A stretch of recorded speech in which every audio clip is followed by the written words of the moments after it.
Assalamualaikum. Kembali lagi di channel saya. Sebelumnya, yang belum subscribe, tolong subscribe dan aktifkan tanda loncengnya supaya kamu tidak ketinggalan cerita-cerita menarik dari saya. Pak, Darmi meraba-raba mencari suaminya. Tangan wanita itu menyentuh kulit suaminya. Benar-benar sangat dingin. Ada perasaan aneh saat ia menyentuh kulit suaminya. Bulu kuduknya tiba-tiba meremak. Bu, panggil Randu dari arah belakang Darmi. Sontak Darmi menengok ke belakang. Di belakangnya Randu membawa lampu teplok. Terlihat jelas wajah Randu dari cahaya lampu teplok yang dipegangnya. Bapak? Ucap Darmi terbata. Kenapa, Bu? Kayak abis lihat setan aja ngeliatin Bapak sampai segitunya. Ucap Randu terkekeh. Bapak dari mana? Bapak dari belakang. Memang ada apa? Randu menaikkan alisnya. Wajah Darmi memudar mendengar ucapan Randu. Jika suaminya ada di belakang, lalu siapa yang berbicara dengannya tadi? Bapak nggak bohong kan? Enggak lah, Bu. Buat apa Bapak berbohong? Lalu siapa yang bicara dengan Ibu tadi? Randu mengedipkan bahu. Ada orang yang mengirim sesuatu, Bu. Iya, Pak. Malam ini akan menjadi malam panjang, Bu. Kita sholat dan memohon perlindungan kepada Allah. Ajak Randu. Ibu mau ambil wudhu dulu, Pak. Darmi melewati Randu. Ia pergi ke belakang untuk mengambil wudhu. Tengkuk Darmi meremang begitu ia sampai sumur. Darmi merasa ada yang sedang mengawasinya. Namun wanita itu tidak peduli dan tetap berwudhu.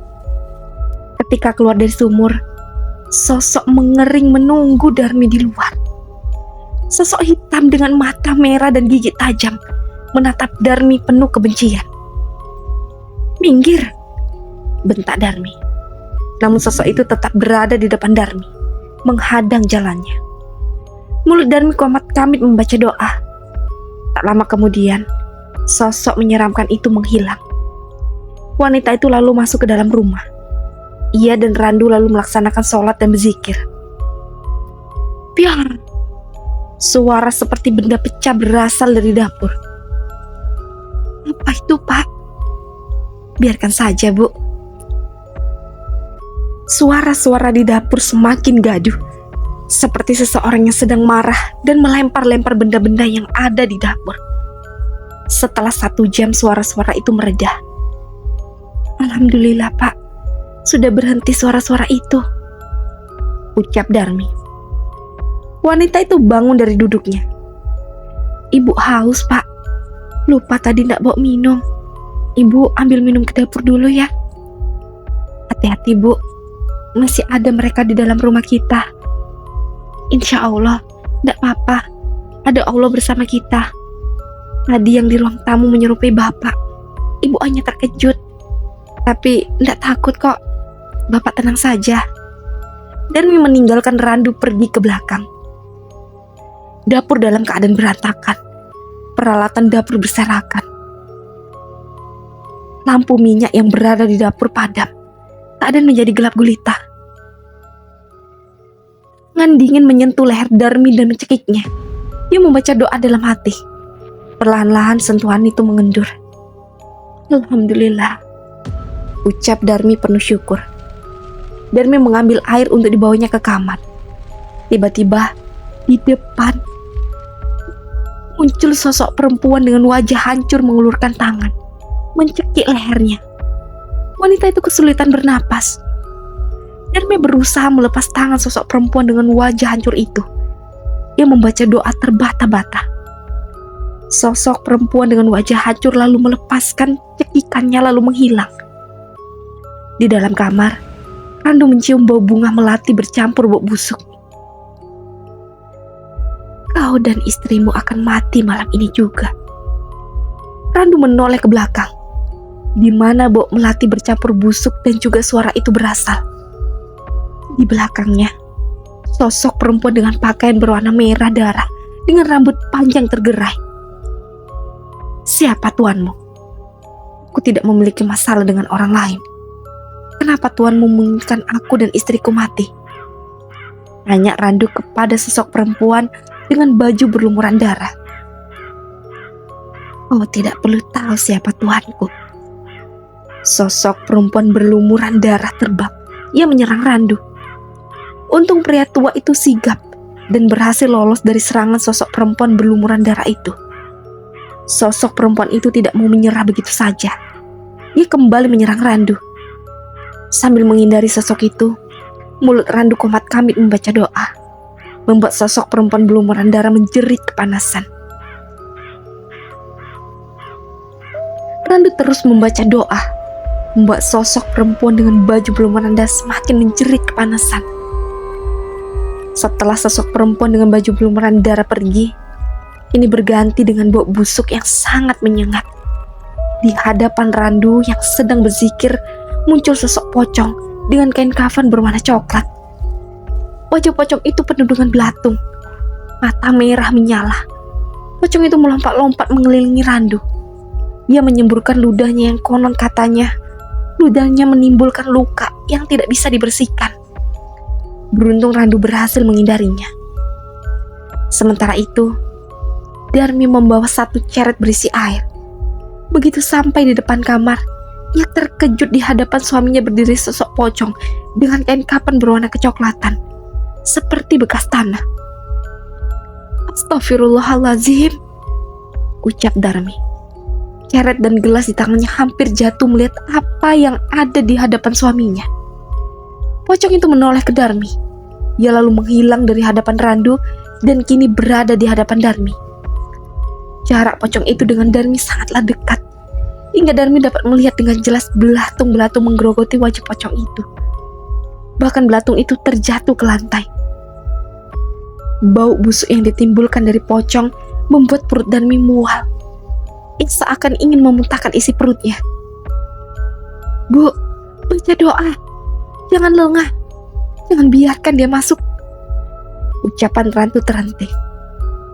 Sosok pocong itu masuk ke dalam tubuh Darmi. Darmi yang berada dalam kendali pocong itu menyeringai. Ia menatap Randu tajam, lalu melompat-lompat mendekati Randu. Tangan Darmi terlulur hendak mencekik Randu. "Bu, sadar bu, ini bapak." Darmi yang kerasukan pocong tidak peduli. Ia mencekik leher Randu. Randu membaca doa dalam hati, membuat pocong yang berada dalam tubuh Darmi kepanasan. Ia melepaskan tangannya dari leher Randu. Darmi lalu pingsan. Randu menggotong tubuh Darmi ke tempat tidur. Ditunggunya istrinya itu sambil terus membaca doa dan berzikir. Darmi dalam tidurnya ia bertemu dengan Nila. Gadis itu dirantai bersama beberapa orang perempuan dan juga laki-laki. Kebanyakan laki-laki. Nila dan orang-orang yang dirantai itu sangat menderita. Mereka meminta tolong. Wajah Nila dan orang-orang itu sangat pucat. Darmi mendekati Nila. Ia menolong putri semata wayangnya. Namun ada sosok perempuan dengan tubuh berlumuran darah menghalangi Darmi mendekati putrinya. Tubuh Darmi didorong hingga jatuh. Tanah tempat Darmi terjatuh teksturnya becek dan berwarna merah darah. Dari tanah itu pun tercium aroma anyir. Tangan dan pakaian Darmi basah dan juga bau anyir. Gagas wanita itu berdiri. Baju, tangan, dan kakinya berwarna merah terkena cairan merah dari tanah itu. Darah. Darmi melihat ke telapak tangannya yang berwarna merah dan berbau anyir. Rupanya Nila dan orang-orang yang dirantai itu dikelilingi oleh darah, dan yang menjaga tempat itu juga sosok perempuan dengan tubuh berlumuran darah. Nila dan orang-orang itu semuanya adalah tumbal dari warga desa Kembang Rejo yang semuanya adalah laki-laki. Mereka dipersembahkan oleh wanita-wanita jahanam itu sebagai budak iblis. Jiwa mereka tertahan di tempat itu. Perempuan dengan tubuh berlumuran darah mencambuk dan menyiksa Nila dan orang-orang yang dirantai dengan membabi buta tanpa kenal ampun. Jangan, jangan sakiti anakku, Nila. Putriku. Teriak Darmi.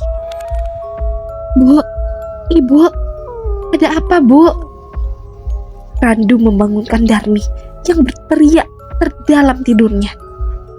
Darmi membuka mata. Kini ia berada di dalam kamarnya. Pak, Nila, Pak. Ibu mimpi tentang Nila. Darmi memegang tangan Randu. Bulir-bulir bening lolos dari netranya. Ibu mimpi Nila. Darmi mengangguk. Kenapa ibu menangis? Harusnya ibu senang bisa bertemu dengan Nila dalam mimpi. Lukas Randu. Nila sangat menderita, Pak. Dia disiksa bersama orang-orang yang ditumbalkan oleh perempuan-perempuan terkutuk itu. Astagfirullah. Ibu yakin? Darmi mengangguk. Sesekali ia menyekap air matanya. Apa yang harus kita lakukan untuk membebaskan Nila, Pak? Biadab. Mereka sudah membunuh Nila dan calon suaminya dengan kejam. Setelah tiada pun masih ditahan dan disiksa. Randu mengepalkan tinjunya. Wajahnya memerah. Ia benar-benar marah kepada warga desa Kembang Rejo. Jangan harap kalian bisa menyelamatkan putri kalian. Sekarang dia sudah jadi budak iblis. Terdengar suara tanpa wujud. Aku tidak takut kepada kalian. Aku hanya takut kepada Allah. Jangan sok suci kamu, Randu. Kamu menyakiti putriku dengan meminta bantuan Nyi Darsia. Berlagak menyebut-nyebut nama Tuhanmu. Randu dan Darmi saling berpandangan. Mereka merasa mengenal suara itu. Sarti, apa maksudmu? Tidak puaskah kamu telah merenggut putriku? Dan sekarang kamu malah mengganggu kami? Ucap Darmi geram. Aku tidak akan mengusik hidupmu jika kamu sendiri tidak mengganggu putriku. Jangan asal menuduh, Sarti. Hardik Randu. Aku tidak peduli. Akan kubuat kalian semua mati. Tiba-tiba angin berhembus kencang, membuat lampu yang ada di kamar mati. Jendela terbanting berkali-kali, hingga akhirnya terbuka. Di luar terdapat sosok-sosok mengerikan. Mereka melesat masuk melalui jendela yang terbuka. Banyak sekali jumlah mereka. Mereka mengelilingi Randu dan Darmi. Sedikit pun pasangan tua itu gentar menghadapi sosok-sosok mengerikan kiriman Sarti. Bu, kita lanjutkan berdoa dan berzikir. Biarkan saja mereka melakukan apa yang mereka mau. Kita harus tetap tenang. Allah bersama kita. Iya, Pak. Ibu mengerti. Randu dan Darmi kembali berdoa dan berzikir. Banyak sosok-sosok mengerikan berusaha menyentuh Randu dan Darmi, namun mereka terpental. Setiap kali mereka berusaha menyentuh Randu dan Darmi, mereka selalu terpelanting. Bahkan mereka ada yang terbakar karena memaksa menyentuh Randu dan Darmi. Setelah sosok-sosok menyeramkan hilang, berganti dengan bola api. Randu dan Darmi bergeming. Mereka tetap berdoa dan berzikir. Bola api itu tidak bisa menyentuh mereka. Hingga pada akhirnya, bola api itu menghilang bersamaan dengan waktu subuh. Alhamdulillah, Bu. Sudah subuh. Apa yang Sarti kirimkan kepada kita, tidak ada yang berhasil menyakiti kita. Ucap Randu penuh bersyukur. Ini semua berkat pertolongan dari Allah. Allah tidak akan membiarkan kejahatan menang, Pak. Sedangkan di rumah Sarti, wanita itu terluka parah. Apa yang ia kirimkan kepada Randu dan Darmi berbalik kepadanya. Hidung dan mulut Sarti mengeluarkan darah. Dadanya terasa sesak. Wajah cantiknya berubah menjadi keriput. Sarti kembali ke wajah aslinya. Seorang wanita tua. Ia lalu tak bersadarkan diri. Pagi harinya, Neni tidak mendapati Bella maupun Sarti keluar dari kamar mereka. Pasti terjadi sesuatu, gumam Neni. Neni lalu mengintip ke dalam kamar mereka masing-masing. Senyum Neni mengembang setelah melihat apa yang terjadi kepada ibu dan anak itu. Ini belum seberapa, Ibu, Bella. ucap Neni. Neni membiarkan Bella yang sedang tidur dengan wajah penuh luka. Toh jika dibangunkan, dia hanya marah-marah. Sedangkan Sarti, biarkan saja sampai ia terbangun sendiri. Nanti Neni akan memberi alasan kenapa ia tidak membangunkan wanita tua itu. Neni sangat puas dengan apa yang terjadi kepada ibu dan anak itu. Wajah Bella semakin mengerikan saja. Sementara Sarti, ketika ia bangun dan melihat wajahnya yang dicermin, ia pasti akan berteriak histeris. Aku ke rumah ibu saja. Neni melesat pergi ke rumah Maija. Dalam waktu sekejap, ia sudah sampai di rumah ibunya. Kamu terlihat bahagia, Dok. Ada apa? Ibu tahu tidak? Bu Sarti sekarang ini kembali ke wujud aslinya, yaitu nenek-nenek. Oh ya? Kenapa bisa begitu?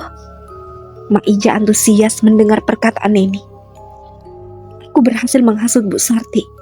Jika yang membangkitkannya Darsia dan memintanya melukai Bella adalah Pak Randu dan Bu Darmi. Randu dan Darmi? Iya, Bu. Mereka sepasang suami istri tua yang tinggal di dalam hutan jati. Lalu, mereka itu kuat. Entah dari mana kekuatan mereka berasal.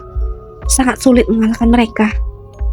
Anak dan calon menantu mereka sudah dihabisi oleh warga desa Kembang Rejo untuk dijadikan tumbal. Ibu paham sekarang. Kamu sengaja memfitnah Randu dan Darmi supaya Sarti menyerang mereka. Benar, Bu. Akhirnya Bu Sarti kalah dan sekarang ia berubah wujud menjadi wanita tua. Dia akan pulih dengan mandi darah segar. Siapa yang akan mencarikan darah untuknya? Bella tidak mungkin mau. Kondisinya saja sangat parah. Kamu lupa, Dok. Sarti memiliki adik perempuan. Maksud ibu, Bibi Sumia? Maija mengangguk. Neni tersenyum. Aku ketua mereka. Akan kubuat Bibi Sumia sibuk dan tidak bisa mencarikan darah untuk Bu Sarti. Aku ingin wanita tua itu merasakan sakit. Pintar sekali kamu, Neni. Tentu saja, putri siapa dulu? Kamu memang putriku, penuh dengan siasat untuk membalaskan dendam kepada mereka. Maija penuh rasa bangga. Ini baru permulaan, Bu. Mereka akan lebih menderita setelah ini. Kapan kamu mendesak mereka untuk menemukan Dani? Buat mereka kelabakan dengan sakit yang belum sembuh, tapi harus menemukan Dani. Ibu tenang saja. Aku sudah memikirkan itu. Semuanya akan mudah bagiku selama aku menjadi ketua mereka. Bagus. Sekarang kita nikmati makanan yang ibu dapatkan semalam. Iya, Bu. Aku sudah tidak sabar menikmatinya. Tunggu sebentar. Akan ibu ambilkan khusus untukmu. Maija lalu pergi ke belakang. Tak lama kemudian, ia membawa satu nampan berisi potongan tubuh manusia dalam ukuran kecil. Ayo, Dok, dimakan. Neni mengangguk. Ia lalu menyantap bagian-bagian kecil tubuh manusia. Tanpa mereka sadari, sepasang mata sedang mengawasi mereka dari dalam kamar. Apa yang mereka lakukan lebih kejam dari wanita-wanita lain di desa Kembang Rejo ini? Mereka memakan jasad bayi, ucap Dani. Perutnya mual melihat apa yang dilakukan ibu dan anak itu. Mereka memakan bagian-bagian kecil dari anggota tubuh bayi. Ini memuntahkan isi perutnya. Neni dan Maija menoleh ke sumber suara. Mereka saling melempar pandang lalu tersenyum. Neni beranjak dari tempat duduknya. Ia membawa potongan kaki di tangannya. Neni masuk ke kamar di mana Dani berada. Di dalam kamar, Dani masih memuntahkan isi perutnya di lantai. Kamu tahu, Dani, bayi yang tidak berdosa adalah makan terenak untukku. Selain mereka masih suci, daging mereka sangat lembut. Nini bicara sambil memasukkan potongan kaki mereka. Perempuan itu sangat terakus memakannya. Tetesan darah keluar dari dalam mulutnya. Dan yang melihatnya kembali muntahkan isi perutnya. Dasar kejam, tidak punya hati. umpat Dani. Aku memang kejam dan tidak punya hati. Hatiku sudah mati sejak Bu Sarti menghabisi bapakku. Dani hanya geleng-geleng kepala mendengar perkataan ini. Rasa dendam dan sakit hati bisa membuat orang menjadi iblis berbentuk manusia. Tidak bisa membedakan benar dan salah. Tidak punya hati nurani dan belas kasihan. Awalnya aku pikir kamu baik, selalu mengalah dan diam. Ternyata kamu jahat juga, Mbak Neni. Diam kamu, Dani. Kamu tidak berada di posisiku. Kamu tidak tahu rasa sakit yang aku pendam bertahun-tahun. Aku mengerti dengan apa yang kamu rasakan. Tapi apakah benar membalas dendam? Tapi kamu malah terjerumus lebih dalam. Kamu telah menyekutukan Tuhanmu yang maha besar, Mbak. Apa kamu kira bapakmu senang dengan apa yang telah kamu lakukan? Kamu tidak perlu menceramahiku. Tak masalah berada dalam neraka. Yang penting, aku bisa membalaskan dendam kepada perempuan-perempuan itu. Neni memakan kaki bayi yang belum sepenuhnya ia makan. Wajah wanita itu memerah. Ia lalu melempar kaki bayi yang dipegangnya ke sembarang arah. Astagfirullah. Dani mengutarakan dada melihat tindakan ini. Benar-benar iblis berwujud manusia. Sudahlah Dani, kamu tidak perlu ikut campur urusanku. Kamu bersiap saja. Beberapa hari lagi, kamu akan menjadi pengantin pasangan Nyi Darsia. Aku tidak sudi menjadi pengantin Nyi Darsia. Sampai kapanpun, aku tidak akan mau menjadi pengantinnya. Yang aku butuhkan Allah, Tuhanku selalu bersamaku, menunjukkan jalan yang benar. Tidak menyimpang sepertimu. Untuk apa kaya dan dikelilingi banyak wanita, jika Allah jauh dariku? Aku tidak ingin seperti dirimu, Mbak Neni, hidup dalam kesesatan. Bodoh sekali kamu, Dani. Aku berikan jalan yang lebih cepat. Mendapatkan kesenangan, kamu menolaknya. Hidup dengan banyak harta membuat kamu dihormati, dan akan ada banyak wanita mengejar-ngejarmu. Di dunia ini yang paling penting adalah kekayaan. Kaya tapi hidup tidak damai. Dani tersenyum kecut. Banyak bicara kamu, Dani. Kamu belum tahu saja apa yang akan kamu dapatkan dari Nyi Darsia. Jika Nyi Darsia mengizinkan kamu keluar dari desa ini, kamu bisa keluar dari desa ini. Bahkan kamu boleh menikah lagi. Tapi Nyi Darsia tetap yang utama. Dan kamu harus selalu siap jika Nyi Darsia butuh. Sempurna bukan menjadi pendamping Nyi Darsia. Harta, tahta dan wanita berada dalam genggaman tanganmu. Aku tidak butuh Nyi Darsia. Aku tidak butuh harta melimpah maupun banyak wanita mengejar-ngejarku.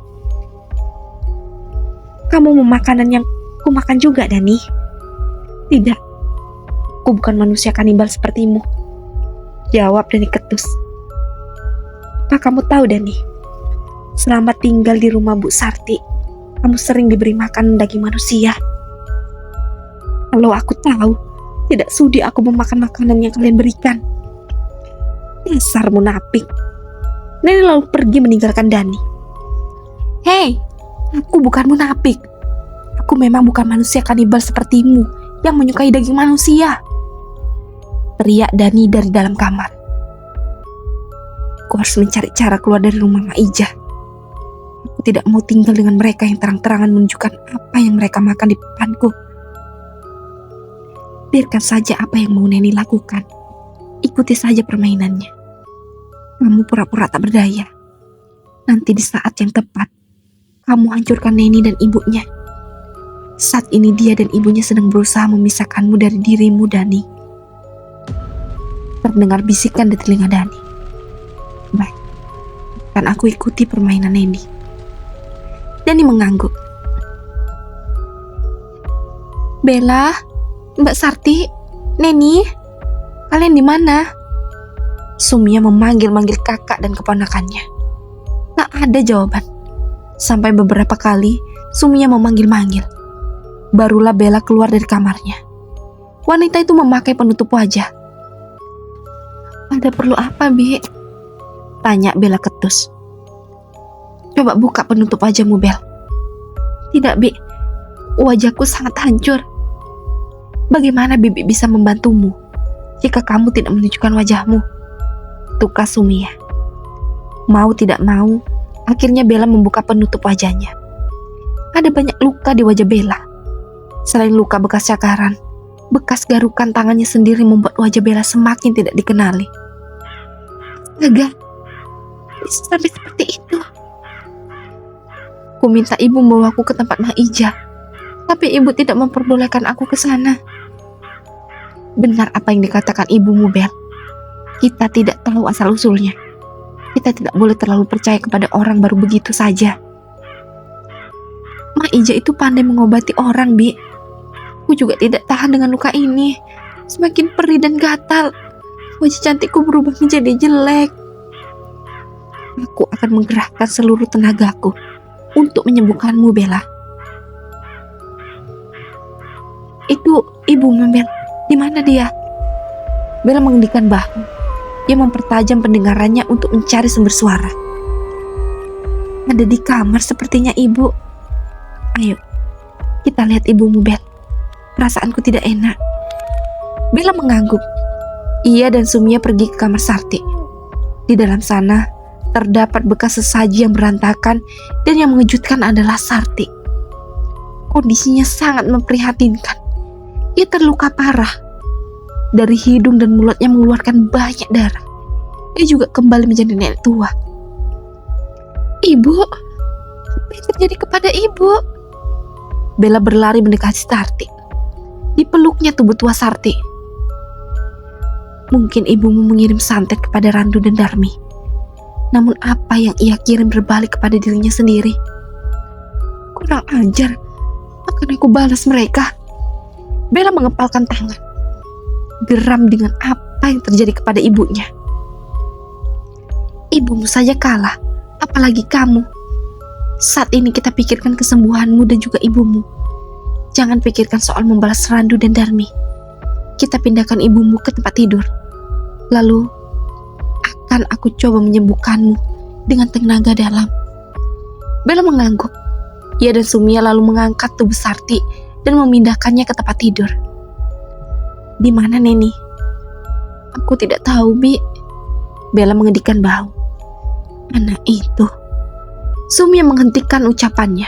Begitu terdengar suara langkah kaki masuk ke rumah. Gegas Sumia keluar dari kamar.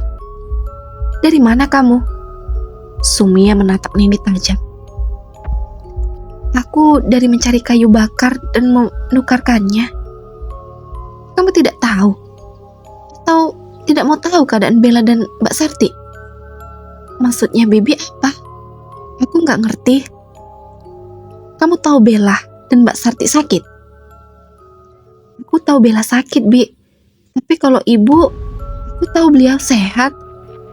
Coba kamu lihat ke dalam. Keadaan Sarti di kamar. Tita Sumia. Neni mengangguk. Ia lalu melangkah ke kamar Sarti. Di dalam kamar, tergolek lemah tubuh tua. Ia terlihat tidak berdaya. Rasakan kamu nenek tua, umpat Neni dalam hati. Neni mendekati Sarti yang terbaring di tempat tidur. Ada Bella duduk di sampingnya, dengan wajah tidak bisa dikenali karena penuh dengan luka. Neni sangat puas melihat penderitaan ibu dan anak yang suka menyiksa dan merendahkannya. Kenapa kamu tidak tahu ibu kembali seperti ini, Mbak? Kamu sengaja membiarkan ibuku dalam keadaan seperti ini, hah? Bella berdiri. Ia menarik lengan baju Neni. Aku sungguh tidak tahu keadaan ibu seperti ini, Bel. Sungguh. Aku hanya mendengar suara ribut-ribut semalam. Aku pikir kamu marah melihat keadaan wajahmu yang jelek. Dan kamu mengamuk-amuk melempar benda-benda. Sindir Neni. Ucapanmu tadi, aku jelek. Bella berkaca pinggang. Ia tidak terima dengan perkataan Neni. Maaf Bel, memang saat ini wajahmu jelek. Ucap Neni halus, namun mengena di hati Bella. Aku akan segera kembali cantik seperti sedia kala. Ucap Bella dengan sombongnya. Neni diam. Ia malas menanggapi Bella. Wajah seperti monster saja masih bisa menyombongkan diri, batin Neni. Tak lama kemudian, Sumia masuk ke dalam kamar. Kita sembuhkan luka di wajahmu, Bel. Nanti baru kita pikirkan ibumu, ucap Sumia kepada Bella. Baik, Bi. Duduklah di hadapanku, titah Sumia kepada Bella. Bella lalu duduk bersila di hadapan Sumia. Tangan Sumia memegang kepala Bella. Mata wanita itu terpejam dan mulutnya komat kamit membaca sesuatu. Coba saja kalau kamu bisa menyembuhkan Bella dari wajah monster itu. Neni tersenyum miring melihat apa yang Bibi Sumia lakukan. Sampai lelah pun, Bibi tidak akan bisa mengembalikan wajah Bella menjadi cantik lagi. Cukup lama Sumia mengeluarkan tenaga dalamnya untuk menyembuhkan luka di wajah Bella. Namun belum juga terlihat tanda-tanda luka di wajah Bella akan sembuh. Neni merasa jenuh menunggu. Ia lalu keluar kamar. Bibi Sumia kurang kerjaan saja. Neni duduk di teras sambil menghirup udara segar. Walaupun siang hari, desa Kembang Rejo tidak terlalu panas karena banyak tumbuh, pohon dan juga dikelilingi hutan. Wajahku jadi cantik lagi. Terdengar suara teriakan Bella dari dalam rumah. Apa aku tidak salah dengar? Neni gegas berlari masuk ke dalam rumah. Ia langsung menuju kamar Sarti, di mana Bella tadi berada di dalam sana. Neni terkejut melihat Bella berada di depan cermin dan luka di wajahnya juga menghilang tak berbekas. Yang masih penasaran, lanjut ke part selanjutnya. Dan jangan lupa aktifkan tanda loncengnya dan subscribe. Assalamualaikum.